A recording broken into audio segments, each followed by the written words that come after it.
Hello everyone, this is to know before getting a puppy. Friends and relatives always ask this question, they always want a dog, but I think a lot of people don't know the financial responsibility that goes on behind it, as well as, with the training and expectations moving forward and long-term care for the dog. So the biggest thing to research and to know is the breed itself. Okay, so if you're having, let's say, a border collie or an Australian shepherd, they are herding dogs. Okay, they require a lot of room to run, a lot of energy. They are meant and they're bred to herd, okay, and be in big spacious areas. And if you have an apartment and you don't have a backyard, that's going to be probably a big problem for you in getting one of those types of breeds. So those are the big things to know as far as, their temperaments, what they need as far as exercise, activity. Other breeds, like for instance, Great Danes tend to be more on the lazier side or couch potato. But then again, all dogs' personalities are different. It's just a generalized stereotype for these different breeds. So if you really are unsure, always ask your primary care veterinarian, especially if you don't know, and if you have kids, what dogs are good with kids, what dogs are not good with kids. If you have other pets, are they going to be good with other dogs? Are they going to be good with cats? You have to really know that information, or else you're going to be ending up returning the dog because of aggression issues towards other housemates or even towards you and the kids.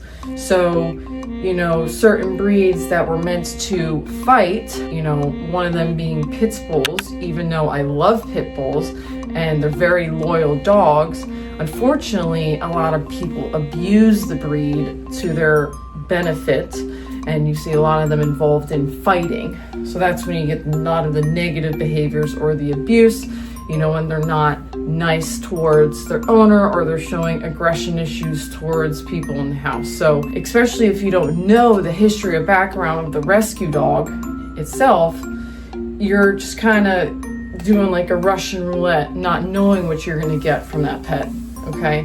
So, that's kind of like a toss in the air, and then a lot of those dogs end up being returned. I'm not saying just pit bulls this happens too, but just the general, because people are very familiar with pit bulls in general. So that's a big thing. Researching the breed and knowing where you're getting them from. Just recently, I saw a dog that was supposed to be neutered, but was spraying and marking all over the house. Unfortunately, was told it was neutered. Again, the history of where the dog's coming from, you really don't know. And it wasn't neutered, okay? It was actually retained testicles that no one knew about, okay? So cost of not only vaccines and adoption for the pet, but also the care that goes behind it. You have to feed the animal, and yet they have to eat a lot, and they drink more because they're puppies and they're growing. And not only between the food and good quality food, but also things like vaccinations. That is definitely going to be a price that's costly, because they need consistent vaccinations throughout their puppyhood because of the maternal antibodies up until they're at least 4 months of age. And then it's regularly after that. So long-term costs and short-term costs, especially with vaccines and keeping them up to date so they don't get sick. And even, making sure that they're on prevention, because especially in Pennsylvania, in the Northeast, fleas, ticks, they're really bad, and Lyme disease is very prevalent. So getting on flea and tick prevention, that's actually good. Not just those, none of those natural things really work. I've not seen them work, but the actual flea and tick prevention, I'm a big advocate of the oral. I've seen the best effectiveness from that. Seen too much resistance with the topicals, especially over the counter. They also have to take that in consideration. Regular prevention, vaccinations, adoption costs. You have no idea what you're going to get with the dog. They probably will get sick. Who knows, may or not. It's not a guarantee. As well as, training too. Trained all my dogs best I could. Needed some help, especially if they're not listening. Puppy classes, training classes, socialization, not only with people but with dogs. Especially during COVID, that was a huge problem we saw, was the lack of socialization, and the dogs were so scared, so nervous. And you're also talking about long-term with their mental state. It's just like a person being overly anxious in a social situation. They weren't exposed. These dogs weren't exposed to it at a younger age, so they don't know, they don't feel comfortable. And it takes a while to get them trying to get that into a different situation where they feel a little bit more comfortable. That's a whole nother discussion, socialization at a different time. But I would say those are the big things in expecting before getting a puppy, and people not knowing. And it's not cheap by any means. You're getting good, adequate care, quality care at your local primary practice. So I know it's kind of sometimes a sticker shock for people, but I've seen way too many neglect cases, I've seen abuse cases, and it's really, really, really sad.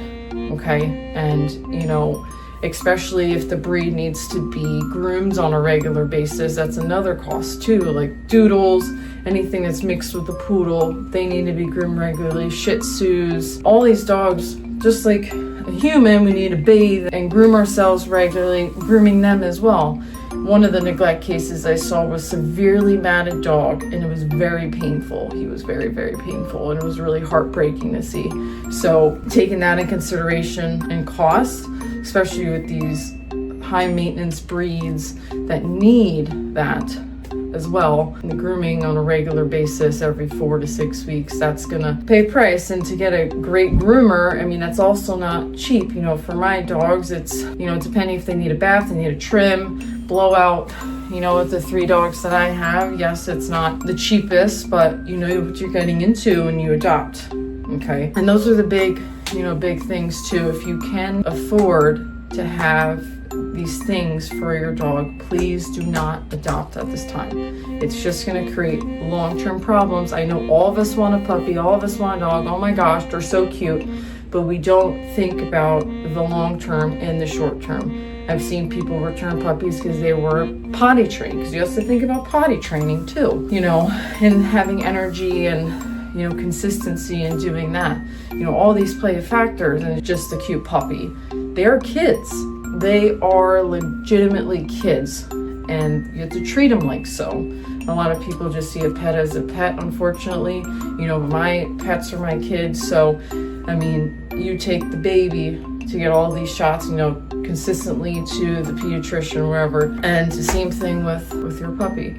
So I really hope this was informative for you guys. I know this was a little longer one, a little bit passionate about it. I see too many sad cases. People always want pets but can't afford it. When you can, then adopt. And it's just, I know we're all struggling, having an issue with the economy right now, but please, if you can't do it, don't do it, because it's gonna be all those things taking into consideration, and it's not cheap. And you could always ask your primary care vet how much things are gonna cost before, just so you're preparing before going in or doing your research as well. That's it for now, guys. If you do have any questions, don't hesitate to leave a comment, and I hope you have a rest of your Labor Day weekend. And I am gonna say another one with cats coming up here soon. Okay, take care.